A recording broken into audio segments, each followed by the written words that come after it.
Assalamualaikum warahmatullahi wabarakatuh. Berjumpa kembali di channel ini. Semoga adik-adik sekalian dalam keadaan sehat selalu dan tetap semangat belajar walaupun belajarnya dari rumah.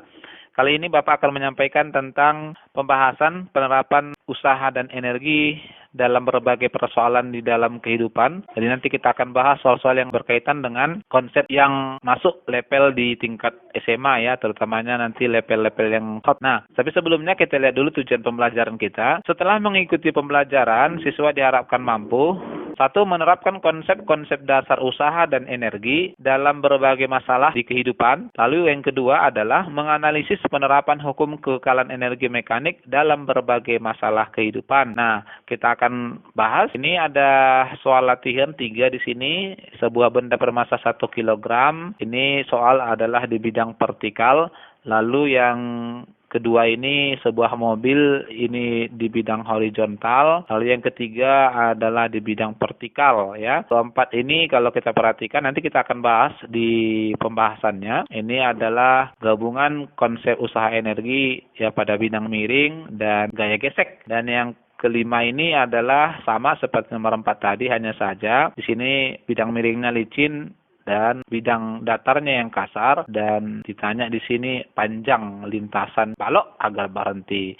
Dan yang terakhir itu kita mau bahas nanti tentang soal UNBK, juga ada Bapak sediakan di sini ya. Kita akan bahas yang pertama, sebuah benda bermassa 1 kilogram dilemparkan vertikal ke atas dengan kecepatan awal 40 meter per sekon dengan percepatan gravitasi 10 meter per sekon kuadrat.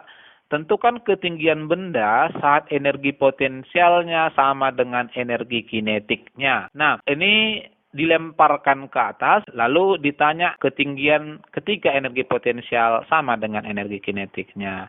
Dari sini diketahui massa 1 kilogram ya, lalu kecepatan awalnya tadi 40 meter per sekon, G-nya adalah 10 meter per sekon kuadrat, ditanya H, tadi catatannya ketika energi potensial sama dengan energi kinetiknya. Oke, nah untuk menjawab ini, maka agar bisa kita tentukan, kita pergunakan hukum kekekalan energi mekanik. Hal mana bahwa energi mekanik suatu sistem objek selalu bernilai tetap. Jadi kita anggap di kedudukan awalnya saat dilempar ya, H sama dengan 0. Karena ini bisa saja lebih luas kalau nanti melemparkannya dari gedung. Jadi persoalannya beda, oke? Nah, kita hitung energi mekanik awal adalah energi potensial awal tambah energi kinetik awal. Dalam hal ini, energi mekaniknya sesuai dengan konsep utamanya adalah MGH tambah setengah MP kuadrat. Nah, karena kedudukan awal saat dilemparkan tadi H-nya dengan 0, maka di sini potensialnya adalah 0. Pada saat dilempar, sistem hanya punya energi kinetik yang besarnya setengah kali 1 dikali 40 kuadrat. Jadi dapatlah kita bahwa energi mekanik sistem adalah 800 Joule. Inilah sebagai dasar kita untuk menentukan ketinggiannya. Hal mana selama bergerak energi mekanik itu selalu tetap. Jadi kita pergunakanlah ini bahwa saat energi potensial sama dengan energi kinetik dalam posisi ini, maka energi mekaniknya tetap kita pergunakan energi potensial tambah energi kinetik. Dengan energi mekanik adalah sesuai dengan catatan tadi, energi potensial sama dengan energi kinetiknya. Berarti kita gabung ya. Energi mekanik adalah energi potensial tambah energi potensial. Pada posisi itu, dapatlah kita bahwa energi mekaniknya adalah 2 kali energi potensial. Kita uraikan adalah 2 dikali MGH. H inilah yang ditanya pada posisi kedua ini. Maka dari sini kita dapat tentukan bahwa H sama dengan EM per 2 MG. Dapat kita 800 dibagi 2 kali 1, M-nya kali 10 G-nya ya. Ternyata saat energi potensialnya sama dengan energi kinetik, maka ketinggian bendanya adalah 4 meter. Itu. Lalu yang kedua, sebuah mobil mainan yang bermassa 5 kg terletak di bidang horizontal yang licin. Kecepatan mobil mula-mula 10 meter per sekon dan berubah menjadi 12 meter per sekon dalam selang waktu tertentu. Tentukan besar usaha yang dilakukan mobil mainan tersebut. Ya, ini di bidang datar, kemudian lantainya licin ya untuk menghilangkan gesekan. Awalnya di 10 meter per sekon kecepatannya kemudian dipercepat hingga menjadi 12. Lalu ditanya usahanya ya. Oke, kita lihat dulu, diketahui masanya 5 kg, lalu kecepatan awalnya tadi 10 meter per sekon, dan kecepatan akhirnya 12 meter per sekon. Ditanya usaha, kita jawab, dalam konteks seperti ini, maka usaha itu adalah perubahan energi kinetik. Dalam bidang vertikal, usaha juga adalah perubahan energi potensial. Nah, dalam hal ini kita pakai perubahan energi kinetik, ya, yakni W sama dengan setengah MP2 kuadrat kurang P1 kuadrat dari W sama dengan EK2 kurang EK1 ya, kita uraikan. Kita substitusi setengah kali M-nya tadi 5 kg P2 12 ya, kita kuadratkan dikurang P1 10 kuadrat. Dapatlah kita di sini W sama dengan setengah kali 5 dikali 12 itu 144 kuadratnya ya. Lalu 10 itu 100. W sama dengan 110 Joule. Inilah usaha yang dilakukan mobil mainan tersebut. Yang ketiga, sebuah bola bermassa 0,1 kg dilemparkan dengan kecepatan 5 meter per sekon dari atap yang tingginya 10 meter. Jika percepatan gravitasi di tempat tersebut 10 meter per sekon kuadrat, tentukan kecepatan bola pada ketinggian 4 meter dari tanah. Nah, ini adalah gerak vertikal ke bawah ya. Nah, bagaimana cara menyelesaikan persoalan ini? Secara umum kita akan pergunakan nanti hukum kekekalan energi mekanik. Kita lihat dulu, diketahui di sini massanya 0,1 kg, lalu kecepatan awalnya 5 meter per sekon, ketinggian 10 meter, dan G adalah 10 meter per sekon kuadrat. Tanya, berapa kecepatannya setelah jatuh 4 meter dari awal? Oke, kita jawab. Untuk menentukan kecepatan dari gerak vertikal ke bawah, kita gunakan hukum kekekalan energi mekanik. Nah, dalam hal ini, yang perlu dipahami adalah saat dilemparkan dari ketinggian tertentu, benda tidak hanya punya energi potensial, tetapi benda juga punya energi kinetik karena memiliki kecepatan. Jadi setiap benda yang punya kecepatan dalam posisi itu memiliki energi kinetik. Energi mekanik kita hitung dulu di atap adalah energi potensial di atap tambah energi kinetiknya. Nah, sehingga dapatlah kita di sini energi mekaniknya adalah MGH tambah setengah MP kuadrat. M-nya tadi 0,1 dikali G10 kali H-nya 10 tambah setengah kali M-nya 0,1 kali kecepatannya tadi 5 kita kuadratkan. Ternyata dapatlah kita energi mekanik di puncak adalah 11,25 Joule. Nah, energi mekanik ini selalu tetap pada setiap kedudukan hingga nanti menyentuh tanah ya. Sehingga inilah yang kita pergunakan. Dijatuhkan, maka dalam hal itu energi potensialnya berkurang karena ketinggiannya akan semakin berkurang. Dan energi potensial itu yang berubah menjadi energi kinetik atau energi kinetiknya bertambah. Kita coba hitung. Energi mekanik di ketinggian H 4 meter adalah tetap dengan EM adalah EP tambah EK. Dari sini EM-nya adalah MGH tambah setengah MP kuadrat. Hanya kita ganti dengan 4 meter tambah setengah kali M-nya 0,1 kali P. Ini P-nya yang ditanya ya. Maka tadi EM-nya tetap 11,25 sama dengan energi potensial pada kedudukan kedua ini adalah 0,1 kali 10 kali 4. Hasilnya adalah 4 tambah 0,05 P kuadrat ya. Ini dari sini dapatlah kita bahwa P kuadrat itu adalah 11,25 kita kurangkan 4 dibagi 0,05. Sehingga dapatlah kita P kuadrat adalah 145. Dari sini P sama dengan 12,4 meter per sekon. Ya, bertambah. Tadi saat dilemparkan 5, begitu menempuh sampai 6 meter dari atas, kecepatannya menjadi 12,04 meter per sekon. Yang keempat ini, perhatikan gambar. Jika panjang lintasan benda 10 meter dan gaya gesek yang muncul di antara benda dengan bidang saat bergerak sampai ke dasar bidang miring adalah 8 Newton. Tentukanlah A, energi kinetik benda saat berada di dasar bidang miring. Lalu B, kecepatan benda di dasar bidang miring. Ya, ini soal ada kaitannya dengan hukum-hukum Newton ya. Jadi menggunakan bidang miring sebagai medianya. Benda bermassa 5 kg berada pada posisi miring di ketinggian 4 meter dengan sudut kemiringannya 30 derajat. Nah, cara menyelesaikan persoalan seperti ini adalah dengan menggunakan penerapan hukum kekekalan energi mekanik. Ya, karena ini adalah soal-soal tingkat SMA ya. Kita coba mulai dulu. Diketahui gambar, lalu S-nya tadi panjang lintasan miringnya 10 meter, gaya geseknya 8 Newton, massa benda 5 kg dan ketinggiannya 4 meter serta kecepatan awalnya 0. Artinya di sini awalnya diam. Oke. Lalu ditanya energi kinetik di dasar bidang miring, itu bagian A-nya, bagian B kecepatan di dasar bidang miring. Nah, dalam hal ini sebenarnya saat di puncak kecepatannya 0, maka yang ada adalah energi potensial itu ya. Kita akan jawab diselesaikan dengan hukum kekekalan energi mekanik. Kita coba hitung energi mekanik di puncak adalah energi potensial tambah energi kinetik. Karena P di puncak sama dengan 0, maka yang ada adalah energi potensial saja.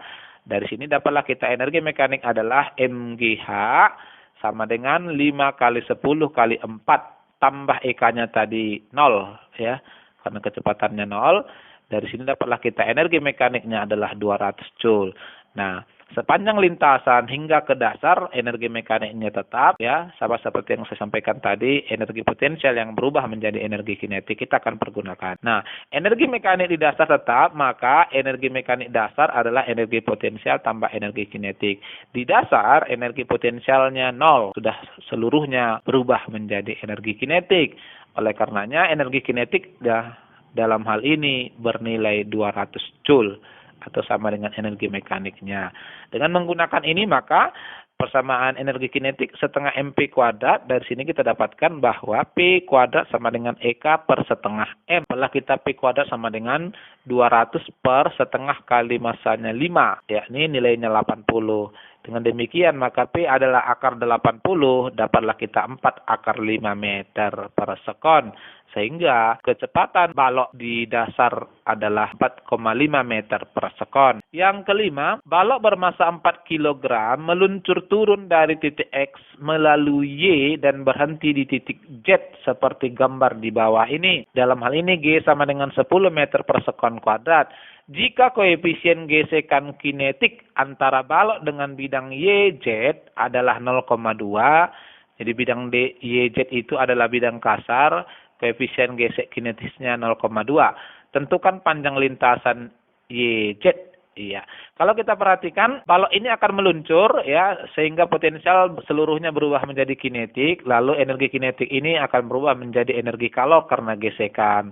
Berhenti. Nah, ketika energi kinetiknya sudah habis atau sama dengan 0. Kita bahas ya. Diketahui gambar masanya 4 kg, G-nya 10 meter per sekon kuadrat, lalu mu K-nya 0,2, H-nya 0,8 meter.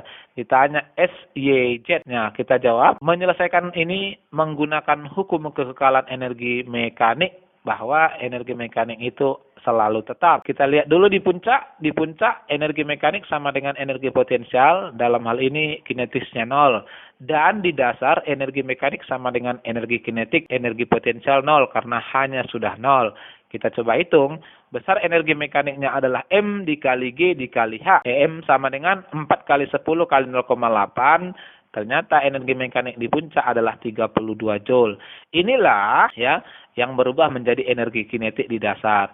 Dalam hal ini energi mekanik di dasar tetap, maka EM menjadi EK. Dapatlah kita EK-nya 32 Joule.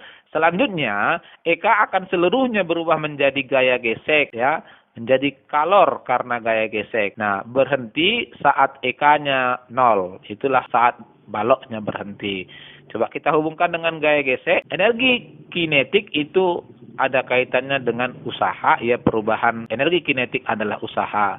Jadi dari 32 Joule menjadi 0 itulah usahanya, sama dengan konsep usaha F dikali S. Gaya geseknya adalah FK, S-nya adalah SYZ. Nah, dengan gaya gesek ya adalah mg kali mu k. Di bidang datar ini gaya gesek itu sebenarnya adalah gaya normal kali mu k. Gaya normal di bidang datarnya sama dengan gaya beratnya, makanya di sini kita pergunakan mg ya. Nah, kita hitung, kita dapatkanlah di sini bahwa EK-nya tadi 32 dikurang 0 tetap 32 sama dengan mg mu k kali SYZ. Dari sini kita dapatkan SYZ adalah 32 dibagi M-nya 4, G-nya 10, mu K-nya 0,2. Dapatlah kita bahwa panjang lintasan YZ-nya adalah 4 meter. Maka balok akan berhenti di bidang kasar ini setelah menempuh lintasan sejauh 4 meter ya. Yang terakhir ini soal standar UNBK. Ya, sengaja Bapak ambil karena ini Bapak perhatikan soalnya lumayan hot. Seorang peserta didik melakukan praktikum tentang usaha. Peserta didik tersebut menarik sebuah benda bermassa M dengan gaya F pada bidang datar licin dan dari awal. Hasil praktikumnya dapat dituliskan di bawah tabel di bawah ini. 1, 2, 3, 4. Ya, ada 4 kali percobaan dengan massa yang berbeda-beda. Massa 6 kg diberikan gaya 30 Newton. Nah, ternyata waktunya 3 detik. Lalu massa kedua 10 kg diberikan gaya 20 Newton selama 5 detik. Dan yang ketiga adalah massa 12 kg diberikan gaya 40 Newton selama 3 detik. Yang keempat, massanya 10 kg, gaya diberikan 20 Newton dan selama 6 detik. Nah, pertanyaannya, berdasarkan tabel di atas, urutan usaha dari yang terkecil sampai terbesar adalah, kalau kita perhatikan ada gaya, kemudian memindahkan benda ya sejauh jarak tertentu. Di sini jaraknya tidak diinformasikan, yang ada adalah waktunya. Namun, menggunakan konsep usaha, tentunya kita harus hubungkan dengan jarak atau perpindahan. Kita coba bahas. Hubungan usaha dengan gaya dan waktu, W sama dengan F kali S. Nah, S di soal tidak disebutkan. Kita pergunakan karena ada gaya, maka S sama dengan ada percepatan ya. Ada gaya, ada percepatan, ada waktu, maka kita kaitkan menurut GLBB. Dari diam, maka S-nya adalah setengah AT kuadrat. Sehingga dari sini kita substitusi, dapatlah kita persamaan usaha dalam hal ini, W sama dengan F kali setengah AT kuadrat. Ya. Dalam hal ini dapat juga kita ganti A-nya karena tidak ada di soal dengan hukum de Newton F per M. Maka dapatlah kita W sebanding dengan F kali F per M kali T kuadrat. Nah, kalau kita substitusi, dalam hal ini massa benda tidak sama, maka M harus kita perhitungkan ya. W sebanding dengan F kuadrat kali T kuadrat per M. Karena yang diminta hanya membandingkan untuk mengurutkan saja, maka kita akan hitung secara cepat saja. Untuk usaha 1 sama dengan F kuadratnya tadi, G-nya gayanya 30, kita kuadratkan 900. Dikali T kuadrat, T-nya 3, kita kuadratkan 9. Dibagi M-nya 6. Dapatlah kita 1350. W2 sebanding dengan 400. Gayanya 20, kita kuadratkan 400. Kali waktunya 5, kita kuadratkan 25. Dibagi massanya 10, dapatlah kita 1000. Lalu W percobaan 3 adalah gayanya 40, kita kuadratkan 1600. Kemudian T-nya 3, kita kuadratkan 9. Dibagi 12 massanya, dapatlah kita 1200. Dan yang keempat, W-nya adalah gayanya 20, kita kuadratkan 400. Kali T kuadrat, berarti 6 kuadrat 36. Dibagi M-nya 10, dapatlah kita 1440. Dari data ini maka kita bisa urutkan. Berdasarkan tabel di atas, urutan usaha dari yang terkecil katanya. Dari percobaan terkecilnya maka adalah 2, kemudian 3, 1, 4. 2, 3, 1, 4. Ya, jawabannya adalah B. Baik, barangkali ini pembahasan kita tentang penerapan hukum kekekalan energi mekanik tingkat SMA di dalam berbagai kehidupan, menambahi konsep-konsep dasar yang sudah kita bahas sebelumnya, dan berikut barangkali perlu kamu perkuat dengan soal-soal latihan yang ada pada evaluasi bab di bukumu. Barangkali demikian. Assalamualaikum warahmatullahi wabarakatuh.